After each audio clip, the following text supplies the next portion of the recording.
Calculate हम लोग दो तरीके से क्रिएट कर सकते हैं। एक इफ़ एल्स इफ़ लैडर जो हमारा स्टेटमेंट है उसको यूज़ करके कर सकते हैं, और सेकंड है हमारा जो स्विच केस स्टेटमेंट है उसको यूज़ करके कर सकते हैं।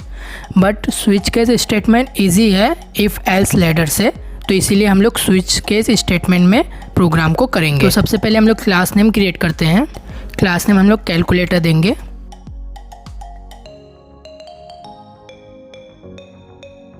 और आप लोग को तो पता होगा जो हमारा मेन क्लास रहता है वो हमेशा पब्लिक रहता है, तो यहाँ पे हम लोग पब्लिक प्रोवाइड करेंगे जो हमारा एक्सेस मॉडिफायर है। ये हमारा हो गया क्लास, मेन क्लास। फिर मेन क्लास के बाद हमारा जो भी परफॉर्म होता है, जो भी एग्जीक्यूशन स्टार्ट होता है वो हमारा मेन मेथड से स्टार्ट होता है, तो यहाँ पे हम लोग मेन मेथड प्रोवाइड करेंगे।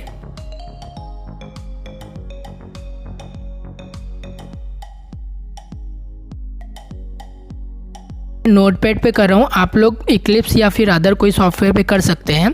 कोड सेम होते हैं, आपको बस इसको कॉपी करके वहाँ पे पेस्ट करना रहेगा तो प्रोग्राम रन हो जाएगा। कोड में कोई भी डिफरेंस नहीं आता है, चाहे आप लोग नोटपैड पे कर रहे हैं या फिर कोई सॉफ्टवेयर पे कर रहे हैं या इक्लिप्स पे कर रहे हैं, आप लोग किसी पे भी करेंगे तो सेम कोड रहता है। इसलिए मैं नोटपैड पे करता हूँ क्योंकि बहुत से लोग ऐसे हैं जो सॉफ्टवेयर नहीं यूज़ करते हैं, तो ये नोटपैड पे रहेगा तो इजी टू अंडरस्टैंड रहेगा। मतलब इसके अंदर कोई डिफ़ॉल्ट हम लोग यूज़ नहीं करते हैं। और अदर सॉफ्टवेयर या इक्लिप्स में रहता है कि हम लोग वो पब्लिक क्लास कैलकुलेटर, हम लोग वहाँ पे राइट क्लिक करके क्लास क्रिएट करेंगे तो पूरा सेंटेंस लिख के आ जाता है पब्लिक क्लास कैलकुलेटर। और पब्लिक स्टैटिक वाइड में जो मेन मेथड रहता है उसको भी सिलेक्ट करने का ऑप्शन देता है। तो इसके अंदर बहुत सारे हेल्प मिल जाते हैं। जो हमारा सॉफ्टवेयर रहता है उसके अंदर बहुत सारे सजेशन भी मिलते हैं। बट जो हमारा नोटपैड है उसके अंदर पूरा हम लोग को करना रहता है स्टार्टिंग से। इसके अंदर एरर भी नहीं शो होता है। और जो हमारा सॉफ्टवेयर या इक्लिप्स है तो उसके अंदर एरर भी शो होता है। अगर लाइन में गलत कुछ भी लिखे रहेंगे जो भी सेंटेंस, तो वहीं टाइम वो एरर शो हो जाता है। बट नोटपैड में ऐसा नहीं रहता है। बट क्या करें, बहुत से स्टूडेंट लोग सॉफ्टवेयर नहीं यूज़ करते हैं, इसके लिए हम लोग को नोटपैड में यूज़ करना ज़रूरी रहता है। अगर आप लोग चाहते हैं कि हम लोग सॉफ्टवेयर पे करें तो प्लीज़ कमेंट बॉक्स में कमेंट करके बता दीजिएगा। अगर ज़्यादा लोग के कमेंट आएंगे तो हम लोग सॉफ्टवेयर में करेंगे नेक्स्ट टाइम से। तो हमारा मेन मेथड हो गया, तो इसके अंदर हम लोग 2 नंबर ले लेंगे क्योंकि हम लोग कैलकुलेटर क्रिएट कर रहे हैं। तो कैलकुलेटर हम लोग 2 तरीके से क्रिएट कर सकते हैं। एक सिम्बल्स लेके, जो हम लोग ऑपरेटर लेते हैं प्लस माइनस, उसको सिम्बल लेके कर सकते हैं। तो इसके लिए हम लोग को कैरेक्टर जो हमारा रहेगा डेटा टाइप उसको यूज़ करना पड़ेगा। और एक हम लोग इंट डेटा टाइप से भी कर सकते हैं। तो पहले हम लोग इंट डेटा टाइप से करेंगे, बाद में कैरेक्टर डेटा टाइप से। तो सबसे पहले हमें 2 नंबर लेना पड़ेगा, उसी के ऊपर हम लोग परफॉर्म करेंगे कैलकुलेशन। तो यहाँ पे इंट num1, और तो हम लोग यूज़र से वैल्यू लेंगे।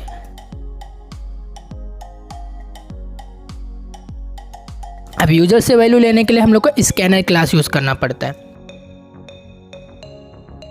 स्कैनर क्लास कैसे यूज़ करता है उसका ऑलरेडी मैंने एक वीडियो बना दिया है, तो आप लोग मेरे चैनल पे जाके देख सकते हैं, या फिर उसका लिंक मैं आपको वीडियो के डिस्क्रिप्शन दे दूंगा, वहाँ से भी आप लोग देख सकते हैं।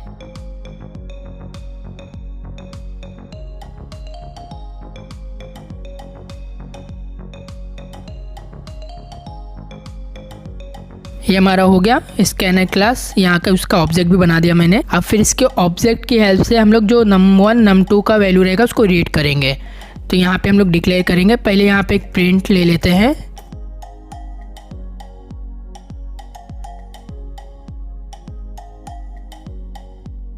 एक मैसेज पास करते हैं कि इंटर द नंबर 1।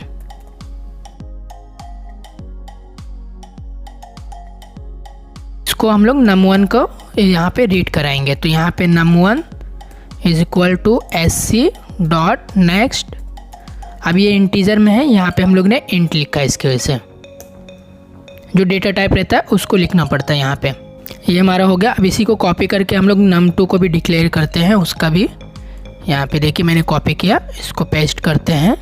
बस यहाँ पे नंबर 2 यहाँ पे करते हैं और यहाँ पे num2। ये देखिए हो गया हमारा। अब फिर ये दोनों को हम लोग को स्टोर कहीं पे तो करना पड़ेगा। समझ लो एडिशन कर रहे हैं तो एडिशन का जो वैल्यू रहेगा कहीं ना कहीं पे हमें स्टोर करना रहेगा। जो माइनस करेंगे, जो डिवीज़न कर, तो कहीं ना कहीं सबका वैल्यू हम लोग को स्टोर करना पड़ेगा। तो इसके लिए हम लोग कॉमन लेंगे, क्योंकि सबके अंदर हर चीज़ के अंदर सम या फिर डिवीज़न हमेशा हर टाइम वेरिएबल नहीं लेंगे। तो एक ही वेरिएबल लेंगे और सबके अंदर यूज़ करेंगे। तो यहाँ पर इंट रिज़ल्ट मैंने ले लिया। ओके, तो इंट रिज़ल्ट को मैंने इस टाइप से डिक्लेयर कर दिया, यहाँ पे RES यूज़ किया मैंने, ये हमारा हो गया। अब हम लोग को मतलब ऑप्शन इसके अंदर बहुत सारे दिए रहेंगे। जैसे हम लोग केस 1 लिखेंगे, अगर 1 लिखेंगे तो एडिशन परफॉर्म होगा, 2 लिखेंगे तो मल्टीप्लिकेशन परफॉर्म होगा, डिवीज़न 3 के लिए, 4 के लिए, ऐसे इसी टाइप से हम लोग प्रोवाइड कर सकते हैं। तो वो भी हम लोग यूज़र से लेंगे, यूज़र अपने हिसाब से जो भी लिखेगा वो प्रिंट होना चाहिए।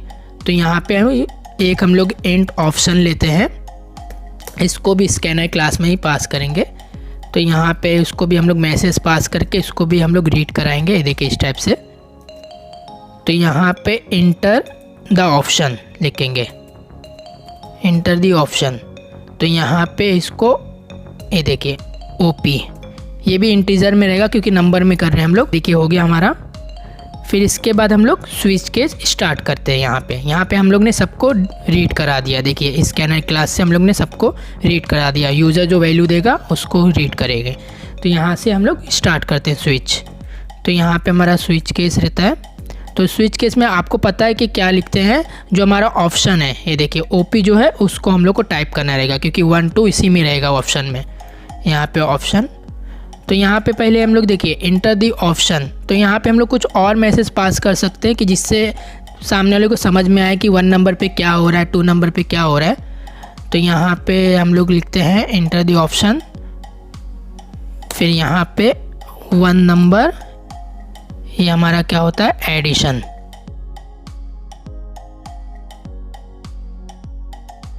टू नंबर पे क्या रहेगा हमारा मल्टीप्लिकेशन, या फिर लिखते हैं सब्ट्रैक्शन।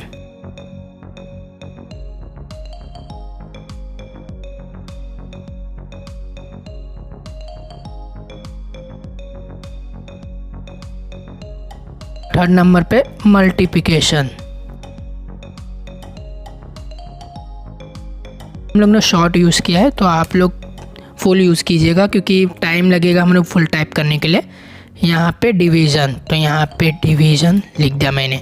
तो आप लोग जो लिखना चाहते हैं, जो टाइप करना चाहते हैं कर सकते हैं। ये इसलिए मैंने लिखा क्योंकि अगर 4 नंबर प्रेस करेंगे तो हमारा डिवीज़न परफॉर्म होगा, 3rd नंबर करेंगे तो मल्टीप्लिकेशन परफॉर्म होगा। ये हमारे यूज़र को समझ में आना चाहिए कि कौन सा नंबर प्रेस करने पे, इंटर करने पे कौन सा नंबर प्रिंट होगा। तो इसीलिए मैंने इसको मैसेज को पास कर दिया है। यहाँ पे स्विच ऑप्शन यूज़ किया है क्योंकि ऑप्शन में ही नंबर रहेंगे। तो यहाँ पे देखिए फिर हमारा फर्स्ट केस आएगा, यहाँ पे केस 1।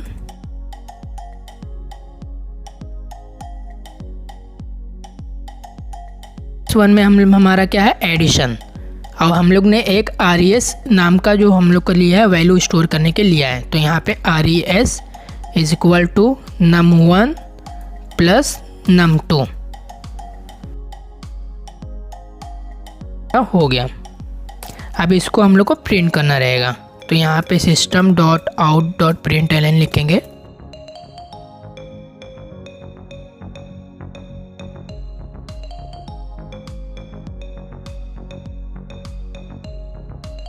मैसेज पास कर देंगे सम ऑफ 2 नंबर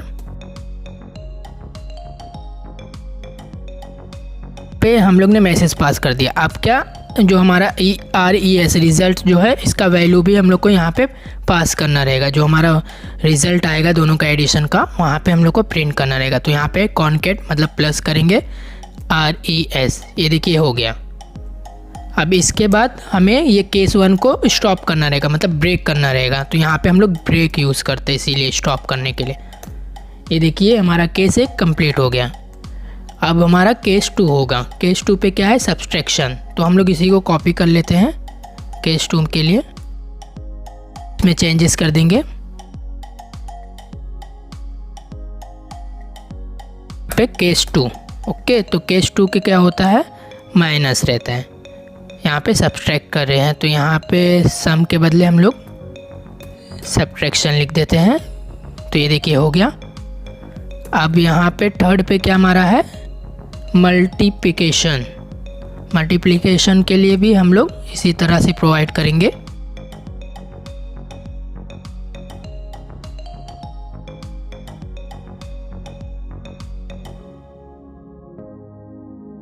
यहाँ पे क्या हमारा फिर क्या है डिवीज़न, 4th वाला डिवीज़न।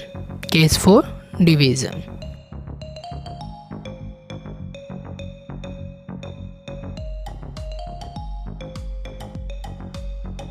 ये तो हो गया। फिर आप लोग मॉड्यूल भी प्रोवाइड कर सकते हैं यहाँ पे, जो हमारा रिमाइंडर बोलते हैं जिसको। ये देखिए इस टाइप से यहाँ पे हम लोग मॉड्यूल लिखते हैं 5th।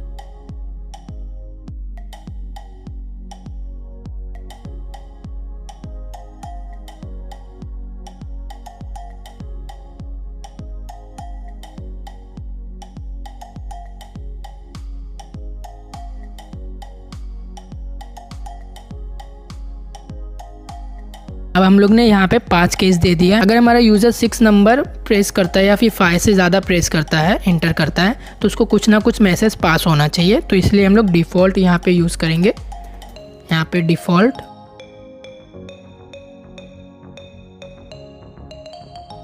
में एक मैसेज पास कर देंगे कि प्लीज़ इंटर करेक्ट केस या फिर करेक्ट नंबर।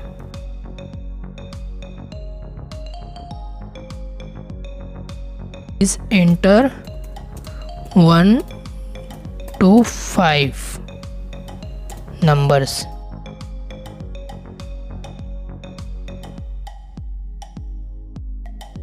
अभी हमारा हो गया। अब इसको हम लोग सेव करके रन कराते हैं CMD में।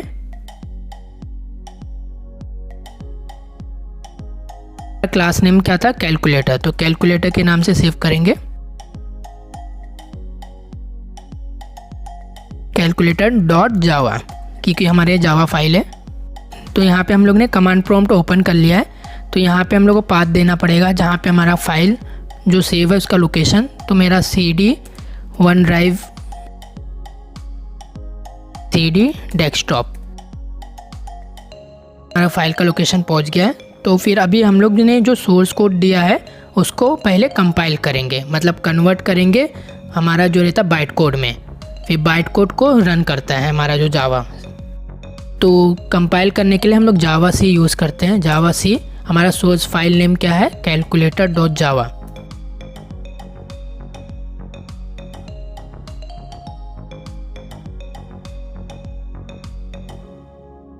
देखिए हमारा स्पेलिंग मिस्टेक है कैलकुलेटर में।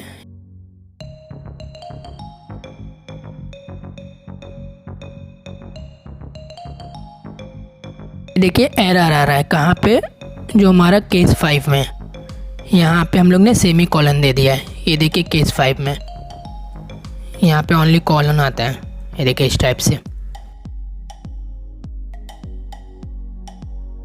ये स्कैनर का एरर आ रहा है। तो स्कैनर में आप लोग को तो पता होता है कि जो हम लोग को स्कैनर डॉट यूटिल, जो हमारा यूटिल पैकेज है, इसको इंपोर्ट करना पड़ता है। तो इंपोर्ट हम लोग ऊपर करते हैं, जो हमारा क्लास नेम रहता है उसके ऊपर इंपोर्ट करना पड़ता है। यहाँ पे फिर हम लोग इंपोर्ट करेंगे स्कैनर क्लास को। तो यहाँ पे import Java dot यूटिल dot scanner भी लिख सकते हैं या फिर स्टार भी दे सकते हैं। इस टाइप से हो गया हमारा, या फिर आप लोग स्कैनर भी लिख सकते हैं। फिर यहाँ पे हम लोग पहले कंपाइल करते हैं। ये हो गया। देखिए हमारा जो एरर था वो चले गया, क्योंकि हम लोग ने इंपोर्ट नहीं किया था स्कैनर क्लास को, इसीलिए वो एरर था। फिर अभी हम लोग को रन कराना है। तो यहाँ पे जावा और हमारा क्लास नेम क्या है? कैलकुलेटर।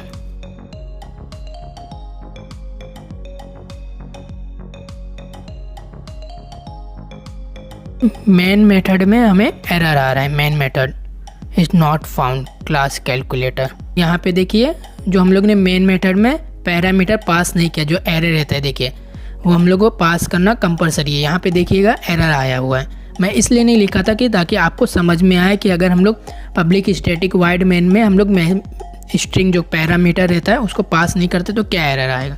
ये देखिए हमारा कंपाइल टाइम एरर नहीं था, वो हमारा रन टाइम एरर था।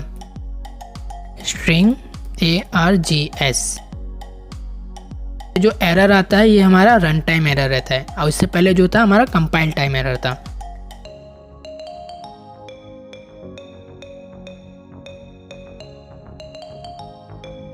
के इंटर द नंबर 1, तो हम लोग को नंबर 1 इंटर करना रहेगा।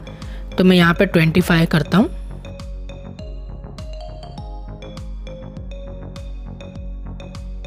नंबर 2, तो नंबर 2 30 करता हूँ। अब देखिए एडिशन, मल्टीप्लिकेशन, सब्ट्रैक्शन, कौन सा नंबर प्रेस करने पे क्या हमारा परफॉर्म होगा। तो यहाँ पे मैं मल्टीप्लिकेशन परफॉर्म करना चाहता हूँ, तो यहाँ पे हमें 3 प्रेस करना पड़ेगा, 3 इंटर करना पड़ेगा। तो यहाँ पे 3 मैंने इंटर किया। ये देखिए मल्टीप्लिकेशन ऑफ 2 नंबर 750। तो एक और हम लोग करते हैं, यहाँ पे हम लोग डिवीज़न लेते हैं या फिर कुछ और लेते हैं, एडिशन लेते हैं। ये देखिए एंटर द नंबर 1, तो यहाँ पे मैं 90, एंटर द नंबर 2, यहाँ पे 45। अब देखिए हमें डिवीज़न परफॉर्म करना है, तो डिवीज़न के लिए हमें 4 इंटर करना पड़ेगा। तो यहाँ पे मैं 4 इंटर करता हूँ। मेन थ्रेड, ये देखिए यहाँ पे थ्रेड आ रहा है, मतलब मल्टीपल टास्क एक टाइम नहीं कर पाते, मतलब हर टाइम हम लोग को यहाँ पे कंपाइल करना पड़ता है। तो यहाँ पे मैंने कंपाइल किया, फिर वापस हम लोग करते हैं। ये देखिए एंटर नंबर 1 26, यहाँ पे हम लोग लेते हैं 2। अब देखिए डिवीज़न हम लोग को परफॉर्म करना 4। ये देखिए आ गया। ऊपर क्या था, हम लोग ने कंपाइल नहीं किया था, इसमें क्या रहता है हर टाइम कंपाइल करना पड़ता है।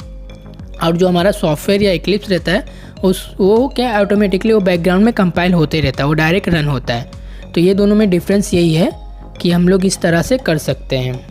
अगर हम लोग मतलब सिंबल से हम लोग प्रिंट करना चाहते हैं कैलकुलेट को, तो यहाँ पे देखिए जो num1 है, ये नंबर जो दिया हुआ है, यहाँ पे हम लोग प्लस लिखेंगे इस टाइप से, यहाँ पे लिखेंगे माइनस, या फिर आप लोग डायरेक्टली इसको नहीं भी लिखेंगे फिर भी चलेगा। ये देखिए इस टाइप से हम लोग डायरेक्ट सिंबल्स दे रहे हैं, तो इससे तो समझ जाएंगे कि क्या होता है इसका मतलब। मल्टीप्लिकेशन, डिवीज़न, यहाँ पे मॉड्यूल। तो ये सब इंटर करने पे हमारा परफॉर्म होना चाहिए। बट ये सब किस में आता है, हमारा इंटीजर में तो नहीं आता, नंबर्स तो नहीं है, तो ये हमारा कैरेक्टर में आता है। तो इसको भी तो हमें रीड कराना पड़ेगा। तो यहाँ पे देखिए हम लोग ने इंटीजर को जैसे रीड कराया था, ऑप्शन पहले हम लोग 1 2 3 लिए थे, तो इसके लिए इंटीजर में आया था। अब ये कैरेक्टर है, तो कैरेक्टर में इसको इंपोर्ट करना पड़ेगा। तो यहाँ पे क्या करना पड़ता है, इंटीजर की प्लेस पे हमें कैरेक्टर करना पड़ता है। देखिए नेक्स्ट डॉट कैर और AT, तो यहाँ पे हमें 0 देना पड़ता है, जो कैरेक्टर का वैल्यू डिफ़ॉल्ट 0 रहता है। ये देखिए हो गया हमारा। अब यहाँ पे केस 1 के बदले हमें यहाँ पे करना पड़ेगा प्लस। अब यहाँ पे माइनस, यहाँ पे मल्टीप्लिकेशन,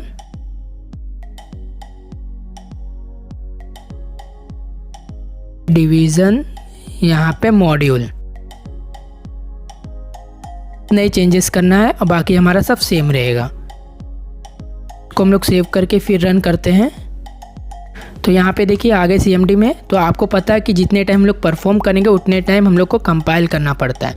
तो यहाँ पे जावा C से हम लोग कंपाइल करेंगे। इलीगल दिखा रहा है, तो आपको तो पता होगा जो हम लोग नंबर को सिर्फ लिख सकते हैं इसी, लेकिन जो हमारा कैरेक्टर रहता है वो डबल कोड में आता है, ऊपर इस टाइप से रहेगा। फिर इसके अंदर हम लोग को यहाँ पे माइनस,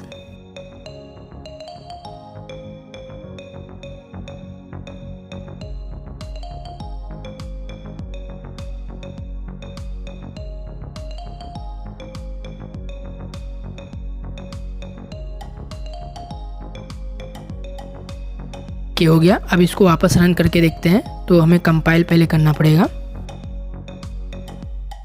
कंपाइल करता हूँ पहले जावा सी calculator.java, हो गया। फिर अब इसको रन करके देखते हैं।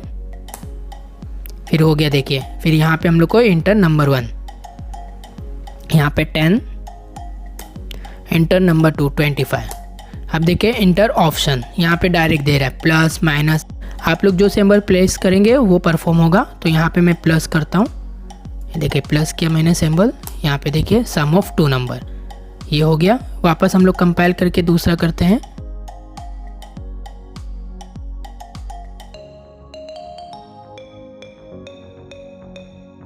यहाँ पे 54, यहाँ पे 20, 7। अब यहाँ पे मैं डिवीज़न लेता हूँ, ये देखिए आ गया। तो इस टाइप से आप लोग दोनों तरीके से कर सकते हैं, सिंबल्स लेके या फिर इंटीजर num1 num2 भी लेके कर सकते हैं। अगर आपको इससे रिलेटेड कोई डाउट है तो आप लोग कमेंट बॉक्स में पूछ सकते हैं। अगर वीडियो अच्छा लगा होगा तो वीडियो को लाइक कर दीजिए, चैनल को भी सब्सक्राइब कर दीजिएगा, क्योंकि मेरे चैनल पे आपको इसी तरह से IT से रिलेटेड इन्फॉर्मेटिव वीडियोस मिलते रहेंगे।